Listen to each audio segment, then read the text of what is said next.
बहुत महत्वपूर्ण survival factor होते हुए भी डर और भय मनुष्य के नकारात्मक विचारों में क्यों गिना जाता है? क्या मानव प्रजाति होमो सेपियंस के सर्वाइवल के लिए इसको डरना जरूरी नहीं रह गया है, या अभी भी डर इसके लिए उतना ही महत्वपूर्ण है जितना कि किसी अन्य जीव के लिए? आज हम इन्हीं कुछ विषयों पर अगले 7-8 मिनट निठल्ला चिंतन करेंगे और इसके पीछे की फिलॉसफी और विज्ञान को समझेंगे कि किस प्रकार से ये हमारे स्वास्थ्य पर भी असर करता है। नमस्कार, मैं हूं डॉक्टर महेश भट्ट और आप देख रहे हैं निठल्ला चिंतन विद डॉक्टर महेश भट्ट। आगे बढ़ने से पहले एक अनुरोध, कृपया यदि आपने अभी तक चैनल को सब्सक्राइब नहीं किया तो सब्सक्राइब कर लें और बगल में बेल आइकन दबाना ना भूलें। धन्यवाद। तो आज इस वीडियो की शुरुआत करेंगे एक वास्तविक घटना से। ये बात है 12 अप्रैल 1961 की। सोवियत यान वोस्तोक 1 अपनी ऐतिहासिक उड़ान के लिए तैयार था। पहले अंतरिक्ष यात्री यूरी गगरिन मनुष्य की अंतरिक्ष यात्राओं का द्वार खोलकर इतिहास रचने वाले थे। उनको एक वाहन में बैठाकर लॉन्च साइट तक ले जाया जा रहा था। इसी बीच उनको पेशाब लगती है और वो वाहन को रुकवा कर वाहन के पिछले टायर पर अपने आप को रिलीव करते हैं। उसके बाद वो मानव की पहली साहसिक अंतरिक्ष यात्रा पर जाकर इतिहास रचते हुए सकुशल वापस लौट आते हैं और इस प्रकार से मनुष्य का स्पेस में आने जाने का सिलसिला शुरू होता है।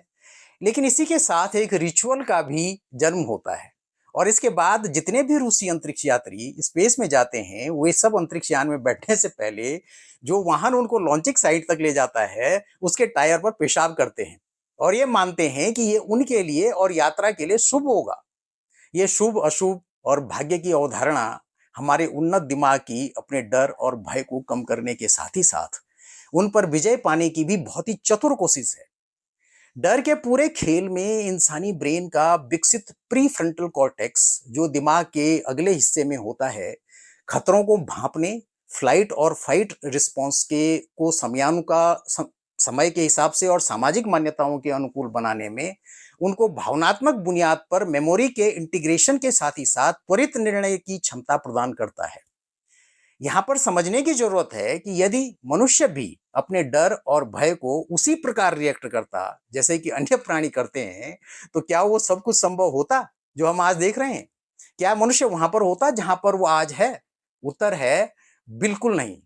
मनुष्य के जैव विकास और सांस्कृतिक और सामाजिक विकास की अद्भुत कहानी में हमारे अपने डरों और भयों को साधने की कला ने एक बहुत ही महत्वपूर्ण भूमिका निभाई है।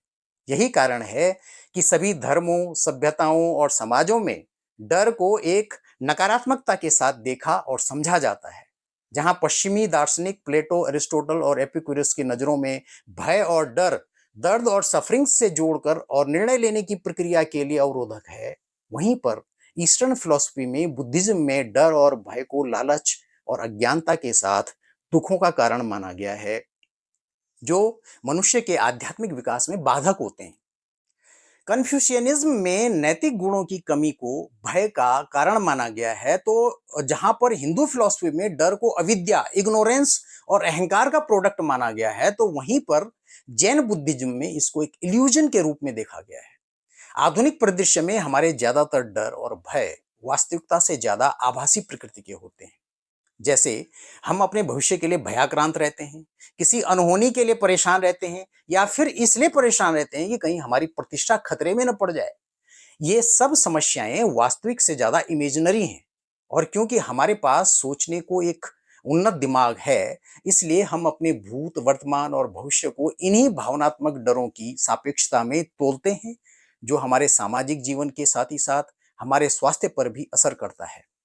भय की स्थिति में शरीर में स्ट्रेस रिएक्शन को ट्रिगर किया जाता है, जिससे स्ट्रेस हार्मोन कॉर्टिसोल और एड्रेनालिन, जिसे एपिनेफ्रिन भी कहते हैं, रिलीज होते हैं। इसकी प्रतिक्रिया में फाइट और फ्लाइट या लड़ो या भागो वाली प्रतिक्रिया को इवोल्यूशनरी तंत्र में शरीर को संभावित खतरनाक स्थितियों के लिए तैयार करने के लिए विकसित किया गया है, जो तो वो जागृत हो जाती है। जब कोई व्यक्ति भय का अनुभव करता है तो उनका मस्तिष्क एमिगडाला को सक्रिय करता है, जो डर सहित भावनाओं को इंटरप्रेट करने के लिए जिम्मेदार लिम्बिक सिस्टम का एक हिस्सा है। एमिगडाला हाइपोथैलेमस मस्तिष्क का वो क्षेत्र जो स्वायत्त ऑटोनोमस तंत्रिका तंत्र जो अनैच्छिक शारीरिक कार्यों जैसे कि हृदय गति, श्वास, पाचन का नियंत्रण इसको करता है, को एक्टिवेट कर देता है। और इसकी दो मुख्य शाखाएं होती हैं। सिंपैथेटिक नर्वस सिस्टम जो शरीर की फाइट और फ्लाइट या लड़ो या भागो प्रतिक्रिया के लिए जिम्मेदार होता है। ये गुर्दों के शीर्ष पर स्थित एड्रिनल ग्लैंड्स को एक्टिवेट कर एड्रेनालिन को रिलीज कराता है, जो हृदय गति और श्वसन दर में वृद्धि करते हुए आंख की पुतलियों को फैला देता है और रक्त के प्रवाह को आंतों से हटाकर मांसपेशियों की तरफ मोड़ देता है। और पैरासिम्पैथेटिक नर्वस सिस्टम जो शरीर को रेस्ट एंड डाइजेस्ट प्रतिक्रिया के लिए जिम्मेदार है, जो फाइट या फ्लाइट प्रतिक्रिया के विपरीत है और खतरे के बीतने के बाद तनाव की प्रतिक्रिया को कम करके और विश्राम को बढ़ावा देकर शरीर को एक शांत स्थिति में वापस लाने के लिए काम करता है। एड्रेनालिन रिलीज के अलावा डर कोर्टिसोल रिलीज को भी ट्रिगर करता है। हाइपोथैलेमस जब सक्रिय हो जाता है तो एड्रेनोकोर्टिकोट्रोपिक हार्मोन एसीटीएच को छोड़ने के लिए पिट्यूटरी ग्रंथि को भी संकेत देता है, जो एड्रिनल ग्लैंड्स को कोर्टिसोल जारी करने के लिए प्रेरित करता है। कोर्टिसोल एक स्टेरॉयड हार्मोन है जो शरीर में विभिन्न प्रक्रियाओं को रेगुलेट करने में मदद करता है। डर के दौरान कोर्टिसोल फाइट या फ्लाइट प्रतिक्रिया के लिए ईंधन प्रदान करने के लिए ग्लूकोज जैसे ऊर्जा भंडार को जुटाने में मदद करता है। यह उन पदार्थों की उपलब्धता को बढ़ाता है जो ऊतकों की मरम्मत करते हैं और सूजन को कम करते हैं और गैर आवश्यक कार्यों जिनका कि डर और लड़ने से तत्काल कोई रोल नहीं है, जैसे कि इम्यूनिटी, रिप्रोडक्शन, डाइजेशन को अस्थायी रूप से दबा देता है। यहां हम ये देख सकते हैं कि स्ट्रेस रिएक्शन तीव्र और अल्पकालिक स्थितियों में जीवित रहने के लिए आवश्यक है, लेकिन लंबे समय तक भय या चिंता के कारण तनाव प्रतिक्रिया की सक्रियता शारीरिक और मानसिक स्वास्थ्य पर बहुत नकारात्मक प्रभाव डालती है। स्ट्रेस हार्मोन्स के ऊंचे स्तर को क्रोनिक तनाव और विभिन्न स्वास्थ्य समस्याओं का कारण पाया गया है, जिसमें हृदय संबंधी बीमारियां, हाई ब्लड प्रेशर और ब्लड शुगर, घटती इम्यूनिटी, पाचन तंत्र के रोग इत्यादि और मानसिक स्वास्थ्य विकार शामिल हैं। तो हम ये देख देख और समझ सकते हैं कि किस तरह से डर और भय एक महत्वपूर्ण सर्वाइवल टूल होते हुए भी मनुष्य के हेल्थ एंड वेलबींग के लिए घातक हो सकता है, क्योंकि स्पीसीज होमोसेपियंस इतनी विकसित हो चुकी है कि उसके लिए डर और भय एक स्पीसीज के सर्वाइवल के रूप में उतने जरूरी नहीं रह गए हैं जितने कभी प्राणी जगत में उसके पूर्वजों के लिए रहे होंगे, मतलब मनुष्य के, हमारे पूर्वजों के लिए रहे होंगे। अतः उसके चतुर दिमाग ने इनको नकारात्मक विचार के रूप में अपने विभिन्न विचारों में स्थापित कर दिया, क्योंकि अब उन पर कंट्रोल होमोसेपियंस के सर्वाइवल के लिए ज्यादा जरूरी है। इस वीडियो में इतना ही। वीडियो को शेयर करें, ज्यादा से ज्यादा लोगों तक, विशेष करके नौजवानों तक पहुंचाएं। और हाँ, चैनल को सब्सक्राइब करके बेल आइकन दबाना न भूलें। अपना और अपने स्वास्थ्य का ख्याल रखें और देखते रहें निठल्ला चिंतन विद डॉक्टर महेश भट्ट। धन्यवाद। नमस्कार।